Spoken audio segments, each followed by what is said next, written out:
మన రెగ్యులర్గా అయితే మన దేవుడి దగ్గర పూజ చేస్తాం కదా. సో ఈ పూజ చేసేటప్పుడు ఏంటి మనం మ్యాచ్ బాక్స్ అనేది కన్ఫర్మ్గా యూజ్ చేస్తాం. సో ఈ మ్యాచ్ బాక్స్ అనేది ఒక్కోసారి అస్సలు వెలగదు కదండి, తడైపోయో.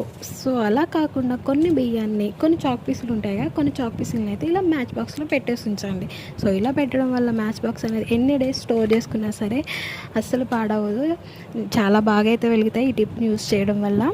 సో ఇన్ కేస్ మనం దేవుడి దగ్గర పూజ చేస్తాం కదండి. సో ఈ పూజ చేసేటప్పుడు ఏంటంటే వాటర్ పడి, ఆయిల్ పడి సైడ్స్ ఉంటాయి కదా, సైడ్స్ అనేవి అస్సలు వెలగవు కదండి, మనం అలా వేస్ట్గా పడేస్తాం కదా. అలా కాకుండా మనం డైలీ యూస్ చేస్తాం కదా ఫేస్ పౌడర్స్, ఆ ఫేస్ పౌడర్ ఏదైనా పర్వాలేదు, అలా ఫేస్ పౌడర్ తీసుకుని ఇలా సైడ్స్ ఉన్నాయి కదా, సైడ్స్ పైన మనం పౌడర్ అనేది అప్లై చేయండి. అప్లై చేసిన తర్వాత రఫ్ చేసినాక అగ్గుపుల్ల అయితే వెలిగించి చూడండి.